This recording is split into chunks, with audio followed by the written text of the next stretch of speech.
Existem muitas razões que levam o homem a criar abelhas. Razões econômicas, sociais e ecológicas, ou simplesmente por gostar da atividade. Da colmeia é possível obter renda com a venda do mel, a cera, pólen, própolis, geleia real e a pitoxina. A apitoxina é o veneno da abelha usado no tratamento de algumas doenças. Uma colmeia bem cuidada pode produzir até 50 quilos de mel por ano. As possibilidades econômicas não terminam aí. O apicultor ainda pode ganhar dinheiro com a produção de abelhas rainhas, enxames ou com o aluguel de abelhas para polinização. Até aqui, você já tem bons motivos para se dedicar à apicultura, sem falar ainda da principal contribuição das abelhas para o equilíbrio do meio ambiente através da polinização das plantas.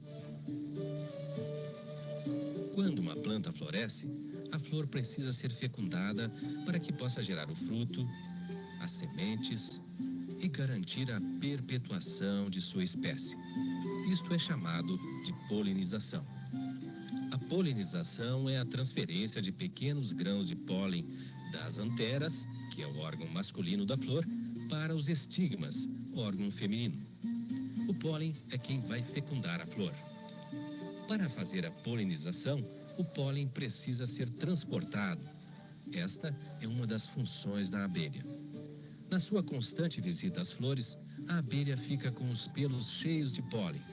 E é nesse passeio, quando passa de flor em flor, que a abelha executa o importante papel de agente polinizador.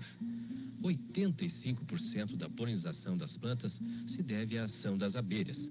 O restante fica por conta do vento, da chuva, de alguns pássaros, das borboletas e do próprio homem.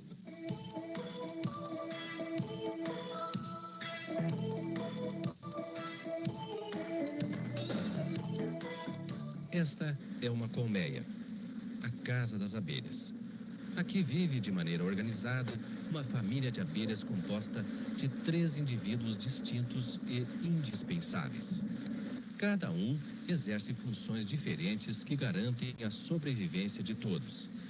Esses indivíduos são a rainha, os zangões e as operárias. A rainha é a responsável pela manutenção da espécie e pelo equilíbrio populacional. Os zangões apenas para a fecundação de novas rainhas. Já as operárias são responsáveis pela manutenção da casa, incluindo todos os serviços internos e externos da colmeia. Uma colmeia é formada por uma rainha, aproximadamente 400 zangões e 60 mil operárias. Vamos conhecer com mais detalhes a vida e as funções de cada membro de uma colmeia.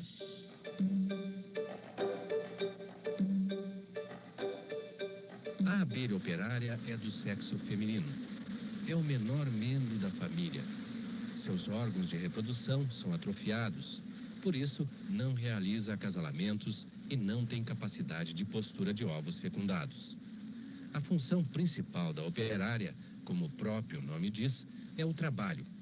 É ela quem executa todas as atividades dentro e fora da colmeia. O período de vida adulta da abelha operária vai de 1 a 42 dias. Suas funções são divididas assim. Do 1º ao 3º dia de vida, ela faz a limpeza dos favos, aquece os ovos e as larvas.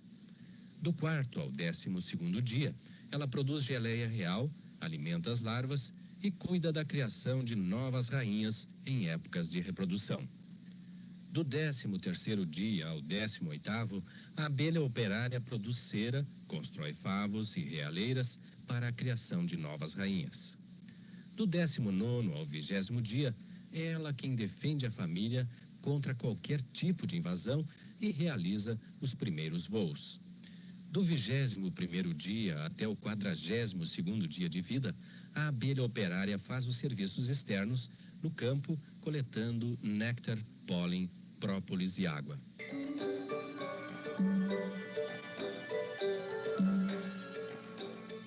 A abelha rainha é a mãe de todos os membros da colmeia. Ela é responsável pela união da família. A exemplo da operária, a rainha nasce de um ovo fecundado, só que em berço especial chamado de realeira. Neste berço, a abelha rainha possui bastante espaço para livre desenvolvimento do abdômen e dos órgãos de reprodução.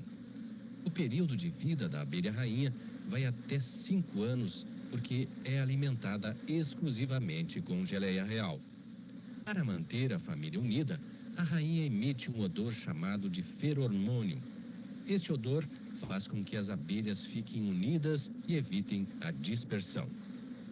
A abelha rainha pode pôr ovos fecundados e não fecundados. Os ovos fecundados dão origem às operárias e às rainhas. Os ovos não fecundados dão origem aos zangões. Na primavera, se for jovem, a abelha rainha pode pôr até 3.000 ovos ao dia.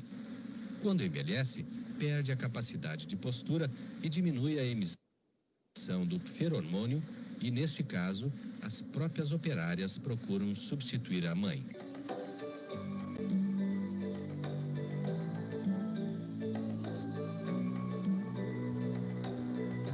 O zangão é o elemento masculino da família das abelhas. Não possui ferrão. Por nascer de um ovo não fecundado, costuma-se dizer que ele não tem pai. Traz como herança somente as características genéticas da mãe e dos avós maternos. Esse fenômeno é chamado de partenogênese. O zangão atinge sua maturidade sexual aos 12 dias. Quando fecunda a rainha, seus órgãos sexuais explodem e morre instantaneamente. Dessa forma, o zangão jamais poderá fecundar sua irmã ou filha, evitando assim a consanguinidade na família. Por nascer de células maiores, o corpo do zangão é maior que o das operárias. O zangão não trabalha. Sua única função é a de fecundação. Come muito, não passa mais de 2 horas sem alimento. Quando sua gula começa a comprometer a colmeia, o zangão é expulso pelas operárias. Acaba morrendo de fome e de frio fora da colmeia.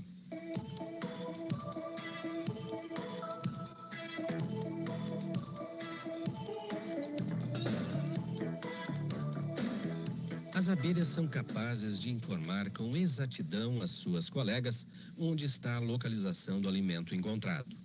Esta comunicação é feita através de dança que indica a distância entre a colmeia e o alimento, bem como a direção em relação ao sol e à colmeia.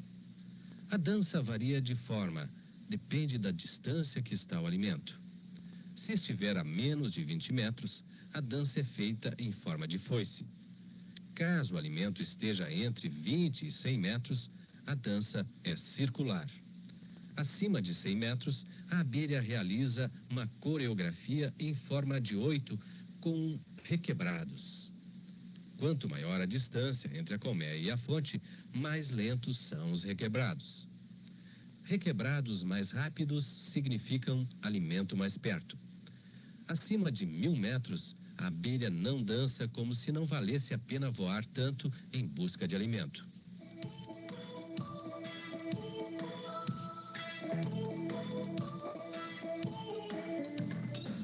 Existem espalhadas pelo mundo diversas espécies de abelhas que vivem em famílias. Existem também espécies que vivem solitariamente. Entre as abelhas que vivem em famílias, algumas usam o ferrão como arma de defesa, outras se defendem com o uso de odores e das mandíbulas. As abelhas que formam família e possuem ferrão são chamadas de apis mellifera. As que não possuem ferrão são chamadas de abelhas indígenas. Elas não formam grandes famílias e por isso produzem pouco mel. O que interessa para o apicultor são as abelhas apis mellifera, porque produzem bastante mel. No Brasil, atualmente a apis mellifera existente é africanizada, resultado de cruzamentos de raças europeias com africanas.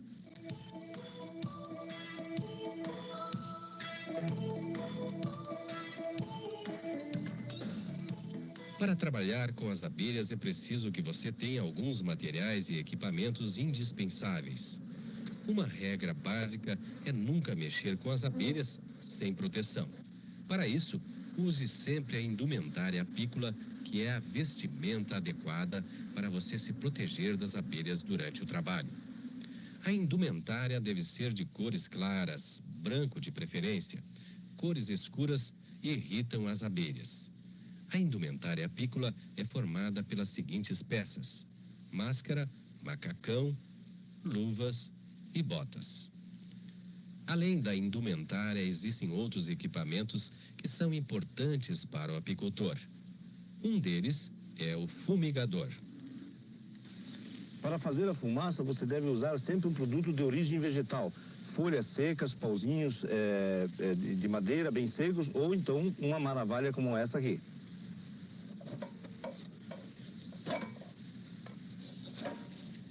Logo então abastecer o fumigador. Não encher de maravilha até em cima, senão o fogo ficaria em cima e o primeiro jato de fumaça iria queimar as abelhas. Em seguida, com um jornal, você acende e põe fogo na maravilha. Quando pegou fogo, termine de encher a fornalha com maravilha, coloque a tampa e exercite o fumigador. Estará pronto para trabalhar com as abelhas. O formão é outra peça fundamental do apicultor, porque as abelhas costumam colar a tampa e outros componentes da colmeia com própolis. O formão serve para descolar esses componentes e raspar o excesso de própolis. Outras peças importantes que você não pode dispensar são estas: o espanador para tirar as abelhas durante os trabalhos de observação dos quadros. O garfo desoperculador, que serve para tirar os opérculos dos favos antes da centrifugação do mel. A mesa desoperculadora, que tem a função de apoiar os favos durante os trabalhos de desoperculação. A centrífuga é um equipamento necessário para a extração do mel, sem prejudicar os favos. Facilita o trabalho e garante um mel de melhor qualidade. Você precisa ter ainda baldes para aparar o mel quando sai da centrífuga, filtros para retirar as impurezas do mel, um tanque decantador para depositar o mel depois de filtrado e vasilhames para armazenagem do produto antes da comercialização. Estes vasilhames podem ser potes de vidro ou de plástico para venda direta ao consumidor ou então tambores, tamboretes ou latas para a estocagem de mel em maior quantidade.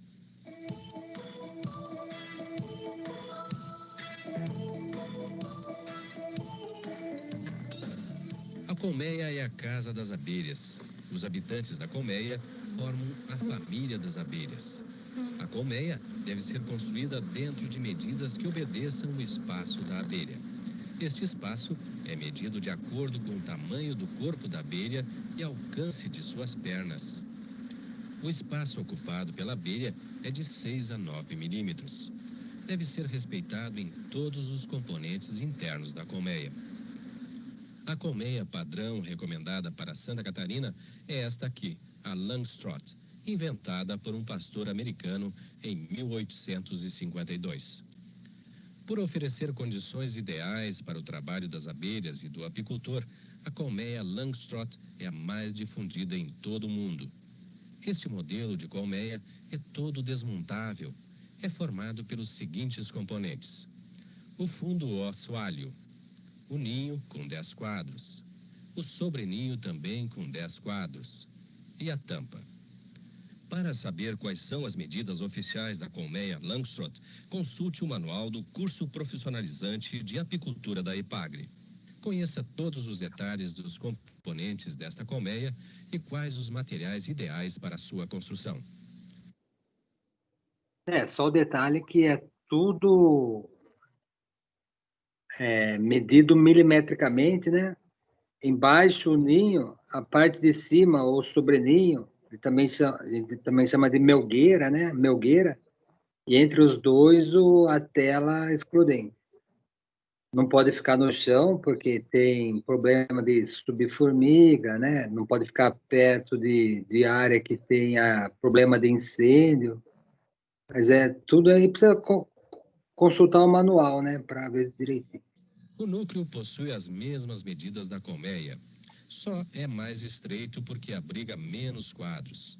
O núcleo possui diversas finalidades. É usado para a formação de novas famílias. Neste caso, possui 5 quadros. O núcleo de fecundação se destina à criação de rainhas e normalmente possui 4 quadros. O núcleo de transporte é muito usado pelo produtor de enxames. É um núcleo que possui, em média, 3 ou 4 quadros.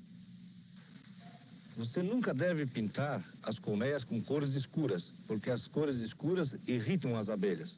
E também não com a cor branca, porque a cor branca reflete a luz, atrapalha a visão das abelhas e as abelhas, ao chegarem na colmeia, se chocam contra a parede.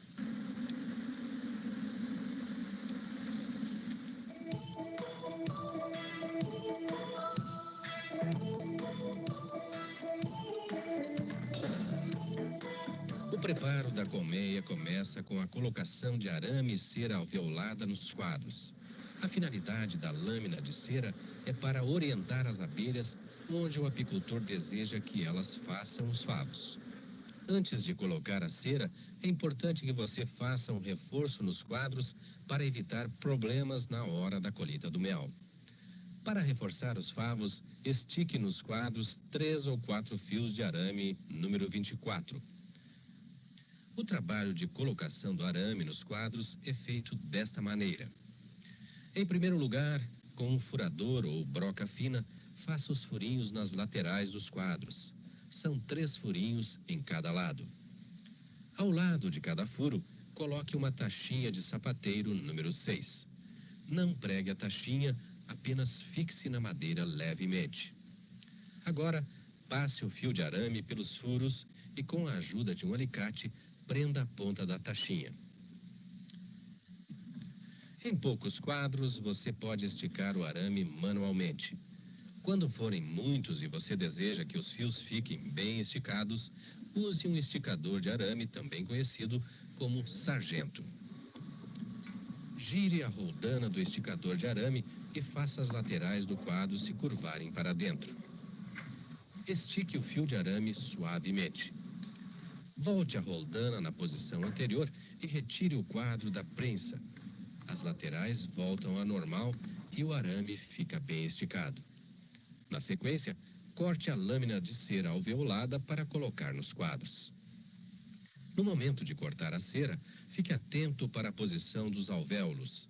Observe no desenho qual é a posição correta dos alvéolos nos quadros. Para facilitar o trabalho de soldagem da cera nos quadros e fixação. Essa cera, normalmente, é feita pelo próprio apicultor. Então, ele pega a cera da própria colmeia, derrete ela e depois estica ela e tem um aparelhinho que faz como se fosse um alvéolo, né? Que é o que ele mostrou aqui.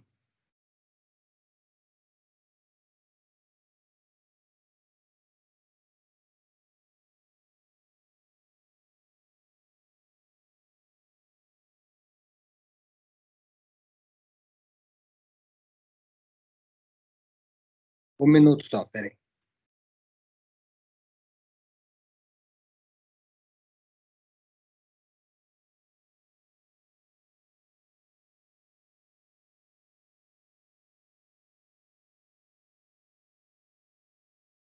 Para o trabalho de soldagem da cera nos quadros e fixação no arame, é importante que você use uma tábua de apoio. Esta tábua deve ter a largura e o comprimento das partes internas do quadro.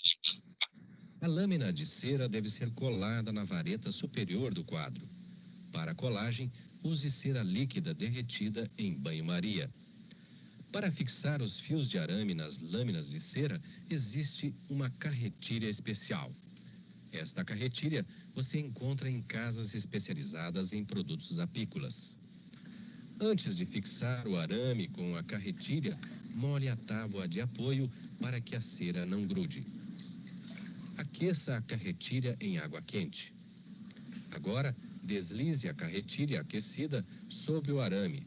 A cera ficará colada ao arame. Se você não possuir a carretilha, use uma bateria de automóvel de 12 volts para fixar a cera no arame. Basta encostar o polo positivo numa ponta do arame e o negativo na outra. Isto forma um curto-circuito e o arame rapidamente esquenta e entra na cera se estiver encostado na tábua. Neste caso, não é preciso molhar a tábua de apoio.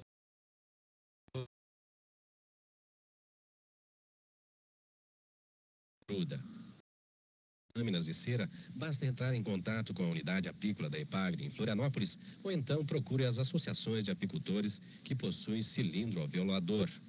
Você pode fazer permuta de cera bruta por lâminas de cera alveolada.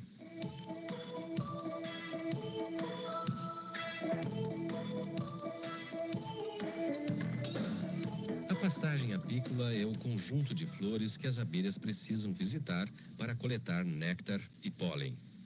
No Brasil, existem mais de 20 mil espécies de plantas que fornecem néctar e pólen para as abelhas. Para produzir bastante mel, as abelhas não devem voar a uma distância superior a 1.500 metros da colmeia. A concentração de açúcar no néctar varia de uma planta para outra e também de região para região. As melhores floradas acontecem na primavera e verão. Nem sempre as matas fornecem as melhores floradas. Plantas baixas como carqueja, vassouras, trevos, mata-pasto e outras são ótimas fornecedoras de néctar e pólen. Da pastagem apícola depende a qualidade do mel. De acordo com as diferentes espécies de flores, o mel pode variar de cor, sabor, aroma, densidade e cristalização.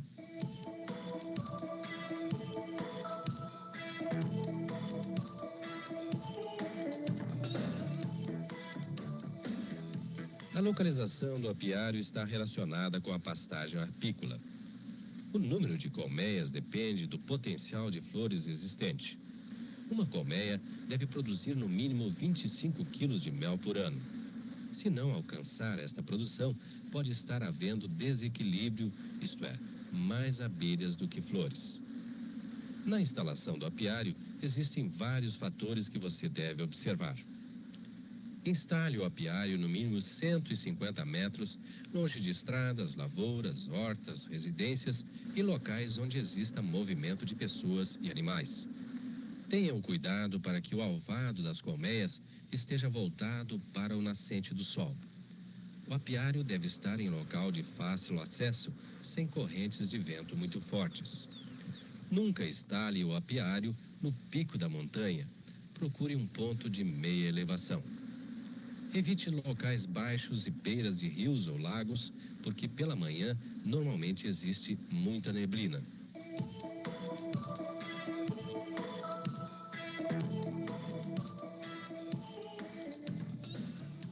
Para você fixar melhor a colmeia, dar maior estabilidade à instalação da colmeia no campo, existem diversas opções. A preocupação principal é uma situação onde a gente gaste pouco, né?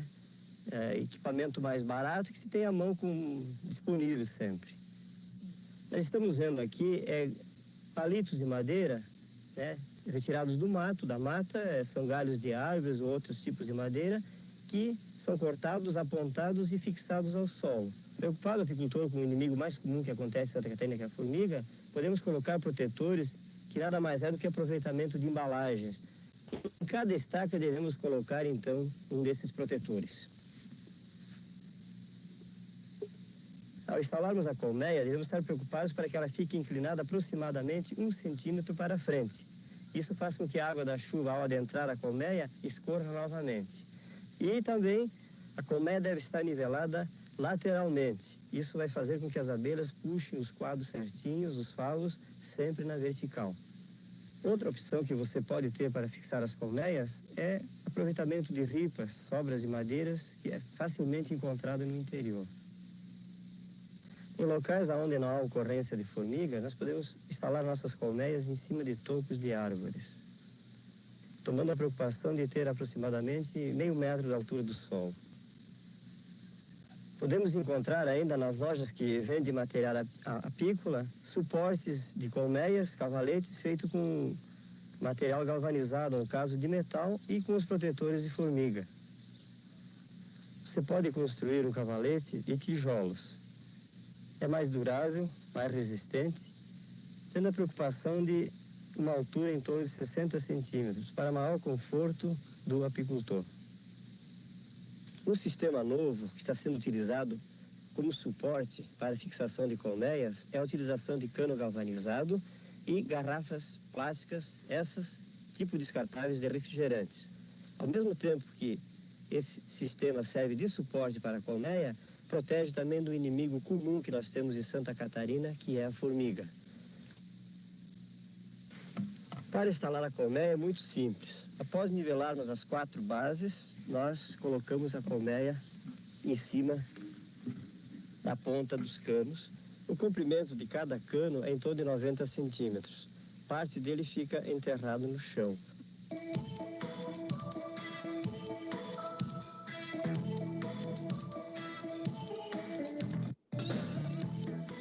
Para povoar a colmeia existem várias alternativas.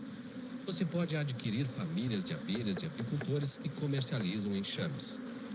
Armar caixas iscas pelo campo onde os enxames costumam passar, ou então recolher famílias de abelhas que se encontram alojadas em cupinzeiros, árvores ou beirais de casas.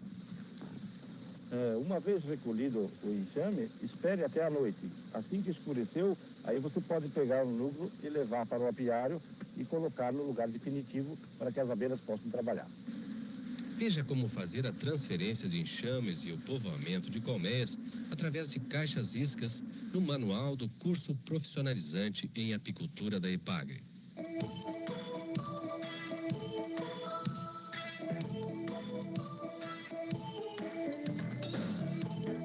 Não é recomendado que você mexa as colmeias com frequência, porque isso só prejudica e atrapalha o trabalho das abelhas. Existem alguns momentos que você deve interferir e fazer a revisão no apiário. Isso acontece antes do inverno e antes da primavera. Esta revisão normalmente é feita no mês de maio, um pouco antes de chegar a época mais fria do ano. Retire das colmeias as melgueiras e sobreninhos que as abelhas não estiverem ocupando. Guarde esses materiais no depósito apícola. Avalie e anote no caderno as reservas de mel que cada colmeia possui. Uma família com um ninho cheio de abelhas precisa de 3 a 5 favos de mel para passar o inverno. Reduza o alvado ao máximo para que as abelhas possam se proteger do frio e de possíveis inimigos. Limpe em volta do apiário para permitir a entrada do sol.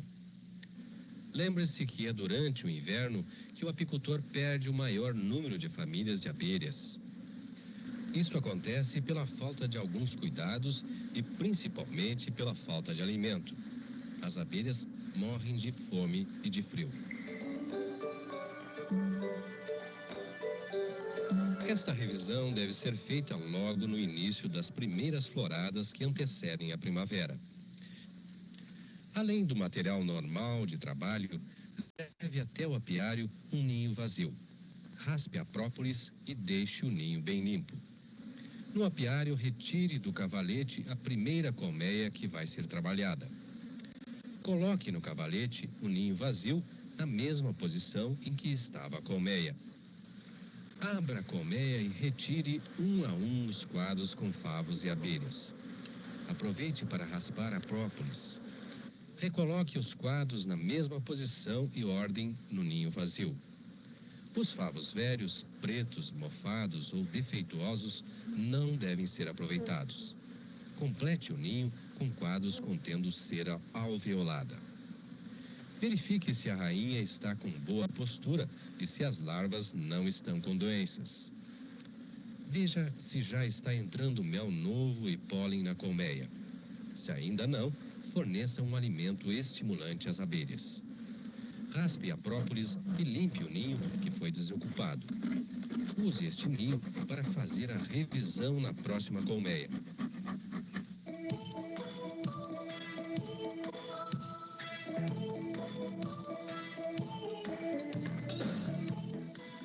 Alguns apicultores acham que as abelhas devem produzir mel e que para isso precisam apenas uma casa para morar. Na hora da colheita, estes mesmos apicultores, gananciosamente, tiram todo o mel que as abelhas depositaram nos favos e deixam a família sem reservas. Assim, muitas abelhas morrem ou abandonam a colmeia por causa da falta de alimento. O bom apicultor sempre deve deixar na colmeia reservas suficientes para a sobrevivência das abelhas ou então fornecer alimento quando necessário. Não existe alimento para as abelhas que se iguale ao mel, ao pólen e à água.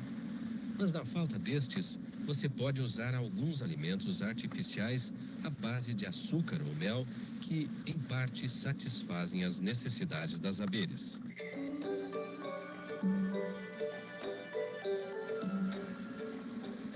Este alimento é dado apenas para saciar a fome das abelhas. A composição é a seguinte: para cada litro de xarope, use 600 gramas de açúcar cristal, 400 mililitros de água. Aqueça os componentes até dissolver bem o açúcar. Deixe esfriar e forneça às abelhas em alimentadores individuais. Existem vários modelos de alimentadores individuais que você pode usar para fornecer o xarope às abelhas. Veja alguns modelos práticos e bastante eficientes. Este é o alimentador de cobertura. Ele tem as mesmas medidas da colmeia. Ele fica logo acima dos quadros e abaixo da tampa.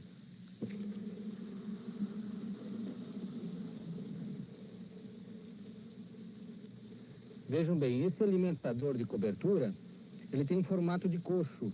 E no centro, então, tem uma fenda onde as abelhas subirão e por uma rampa terão acesso ao alimento. Isso é excelente no inverno porque ele permite que a família mantenha o calor e, em razão dessa fenda estar no centro, vai estar bem próximo à região da cria, do ninho da família. Vejam só, as abelhas elas não se afogam, elas têm acesso ao alimento pela rampa. Esse alimentador tem capacidade para 2 litros, mas nós usamos em média 1 litro por vez, para não encher demais e não dar muita umidade dentro da colmeia. Depois que o alimento está colocado dentro do coxo de cobertura, nós colocamos a tampa no lugar. E as abelhas continuam tendo acesso interno ao alimentador. Este é o alimentador Doolittle. Ele tem as mesmas dimensões de um quadro. No caso aqui, a largura é equivalente a 2 quadros. O modelo dele é um coxo que se encaixa no espaço de 2 quadros dentro da colmeia, aonde eu vou colocar o alimento aqui dentro. E para as abelhas não se afogarem e terem mais facilidade de acesso ao alimento, nós vamos colocar esta barra de isopor, que servirá de boia salva-vida, facilitando então a alimentação das abelhas. Logo em seguida, tampa-se a colmeia.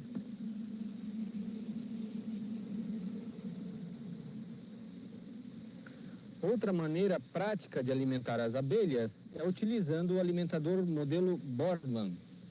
Este alimentador, ele é composto de um vidro de conservas e uma base de madeira. Esta base é onde vai comportar o vidro com alguns furos na tampa. Você toma a base e coloca na entrada do alvado. Depois você pega o vidro com o alimento dentro e põe aqui nesse buraco. Uma outra alternativa bastante prática de alimentar as colmeias é utilizar um pote com alguns furos na tampa. Para aplicar o alimento na colmeia, usa-se 2 palitos de madeira que vão permitir que as abelhas tenham acesso por baixo ao alimento que está dentro do pote. Logo após o pote de alimento estar colocado, use uma melgueira vazia, sem os quadros, e coloque sobre a colmeia, protegendo assim este pote de alimento, impedindo que outras abelhas de outras colmeias venham aqui roubar o alimento que foi oferecido para esta família. Logo em seguida, então, tampa-se a colmeia. Quando você não tiver nenhuma outra alternativa de como alimentar as abelhas, você pode então retirar um favo vazio de dentro da colmeia e neste favo preencher com alimento. Depois das células do favo preenchidas com alimento, você vai então recolocar esse favo no lugar e as abelhas vão ter um pouquinho de alimento para se manter por mais alguns dias.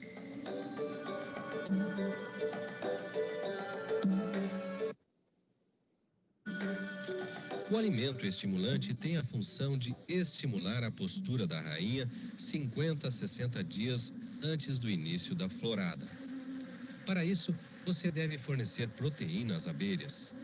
Existem diversas fontes de proteína, como por exemplo, proteína de soja, pólen e leite em pó desnatado. Bem, na hora de oferecer a proteína de soja para as abelhas, é interessante que o apicultor construa uma bandeja, como nós vemos aqui, com uma tela, digamos, de fundo, para que as abelhas não se sujem muito com a proteína. Quando nós temos a bandeja com uma tela, aqui embaixo uma outra bandeja, para proteger a proteína para não cair no chão, as abelhas vêm aqui por baixo e, com isso, elas vão se carregar mais fácil as suas patinhas para levar a colmeia.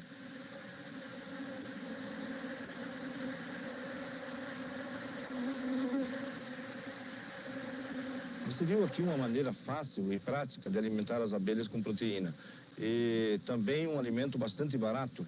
E eu diria que compensa, porque se você alimentar as suas abelhas 60 dias antes da florada com essa proteína, você desenvolve a família e quando chegar na florada nós temos abelhas campeiras na idade certa para produzir bastante mel.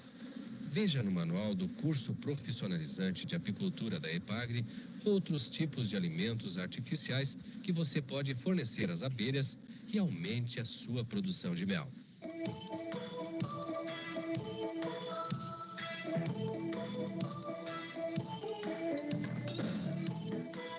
São diversas as razões que podem levar você, uma vez por outra, a transportar as colmeias.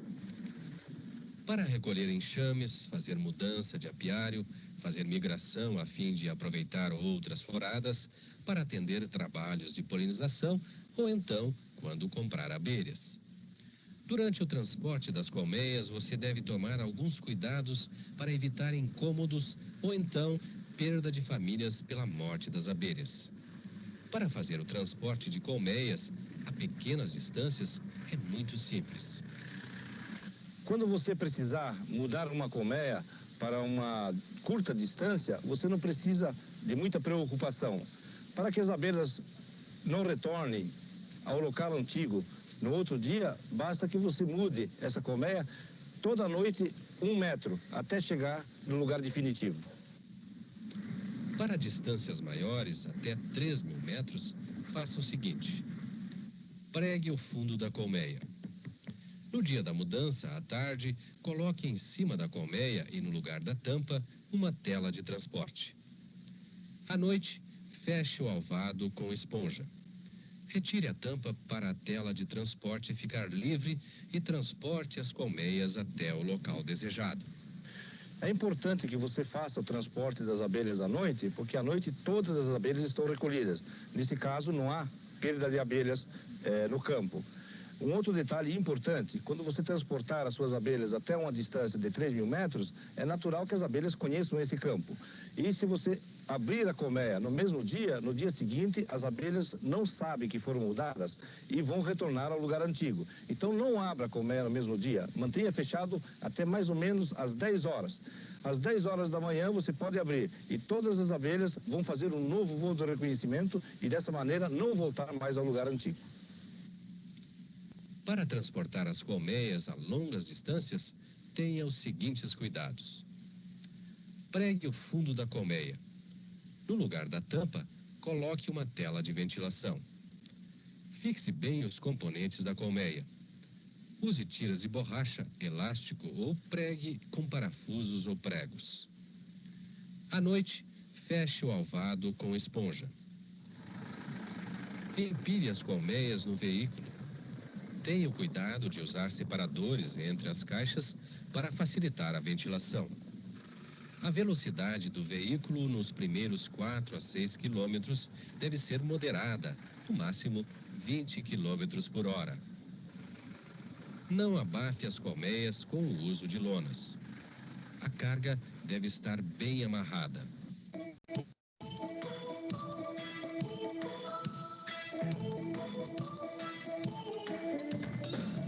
Para produzir um mel de boa qualidade, com todos os cuidados de higiene, é importante que você tenha uma casa do mel. Assim, você fica mais tranquilo porque sabe que o seu produto está armazenado em local apropriado. Uma boa casa do mel deve ser dividida em pelo menos 3 salas. Uma para a recepção das melgueiras ou sobreninhos com favos, outra para desoperculação, centrifugação, filtragem, decantação em vase do mel e uma terceira sala para depósito do produto. Consulte o manual do curso profissionalizante de apicultura da EPAGRE e saiba como construir a sua casa do mel.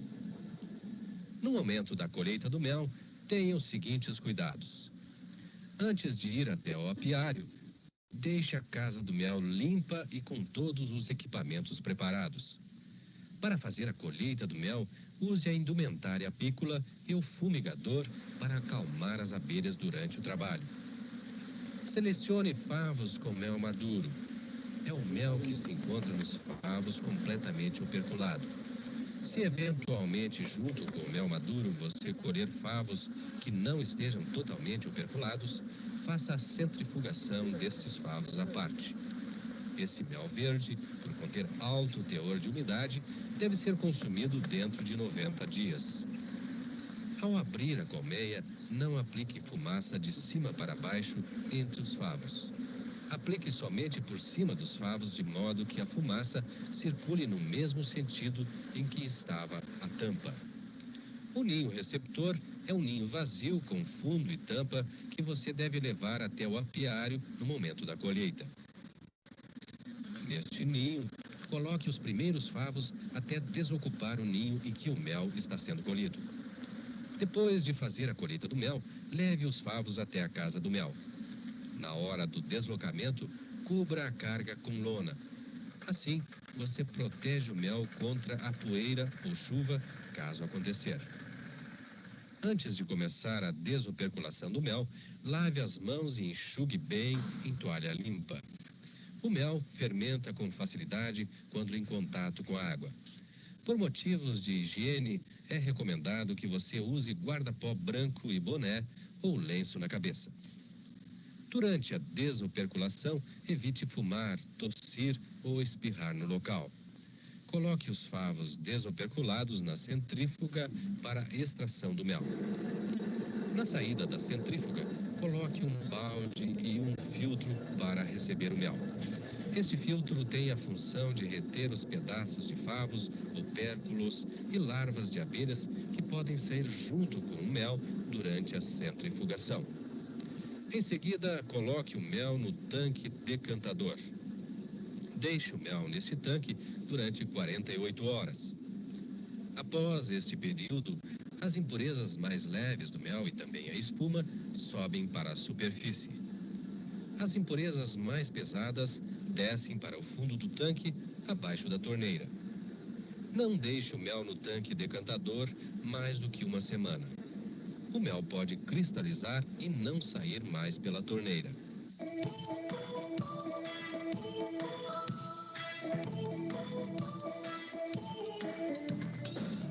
Depois de 2 dias no tanque decantador, embale o mel. Se você for vender o seu produto no mercado varejista, use como embalagens potes de plástico, baldes, frascos de vidro de diversos tamanhos para diferentes quantidades de mel. Para garantir a qualidade do seu mel, use sempre embalagens limpas e novas.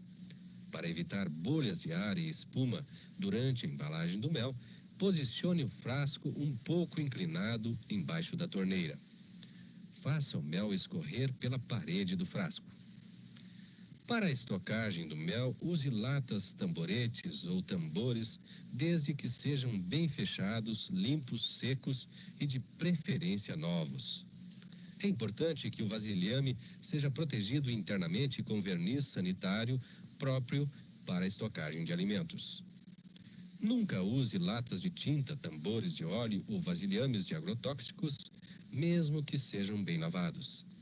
Na embalagem de estocagem, o mel deve ficar a 2 centímetros abaixo da tampa. Assim, você evita a presença de ar que pode fermentar o seu mel.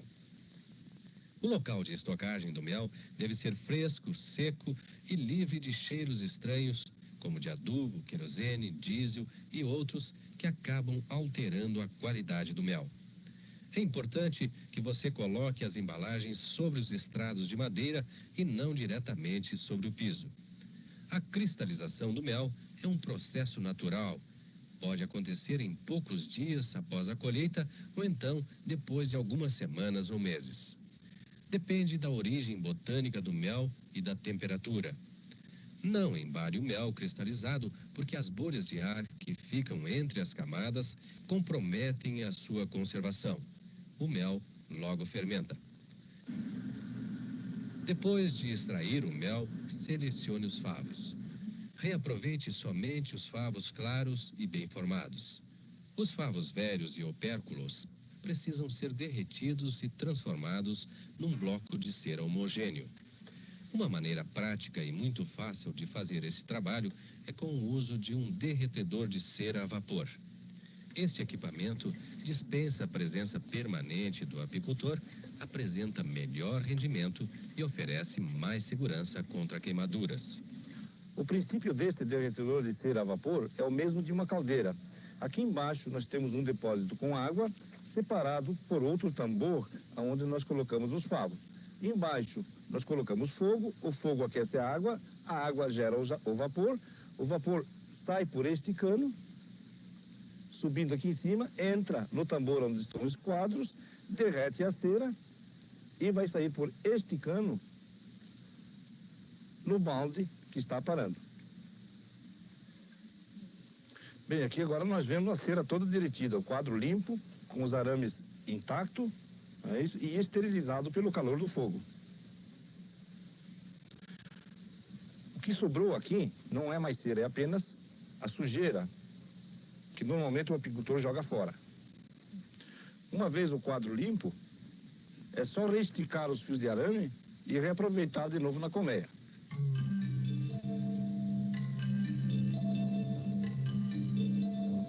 Com o manejo correto das abelhas em apiários bem instalados, revisões feitas em épocas adequadas e abelhas estimuladas, além do mel, você pode colher pólen, própolis e geleia real. O pólen é o gameta masculino das plantas, responsável pela fecundação das flores. Por ser muito rico em proteínas, o pólen passou a ser consumido também pelo homem, proporcionando mais uma excelente fonte de renda ao apicultor.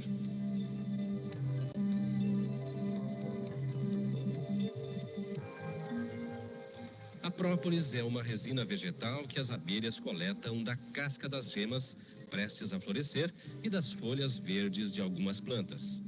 A própolis é usada pelas abelhas como material de construção e como desinfetante da colmeia. Para o homem, a própolis tem funções terapêuticas comprovadas, por isso a sua comercialização é garantida.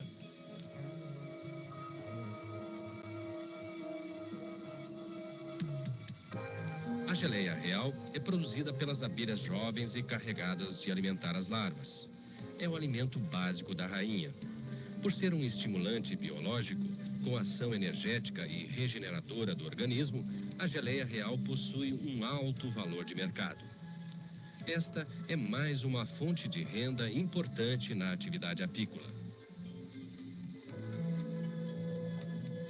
A somatória dessas alternativas, aliada à tecnologia, à ciência e dedicação do produtor, tornam a apicultura um excelente negócio.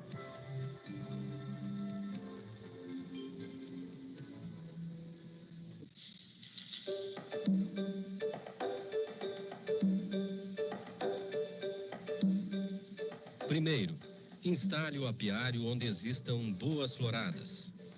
Segundo, mantenha o local limpo, ensolarado e livre de umidade. Terceiro, faça um bom manejo das colmeias. Substitua os favos velhos por cera alveolada. Quarto, não deixe faltar alimento às abelhas, principalmente durante o inverno. Quinto, defenda as abelhas de seus inimigos naturais. Sexto, previna e trate as enfermidades das abelhas. Sétimo, substitua as rainhas a cada 2 anos. Oitavo, zele pela higiene e qualidade dos produtos das abelhas. Nono, preserve a natureza, plante essências melíferas. 10º, tenha paciência, respeito e dedicação ao lidar com as abelhas.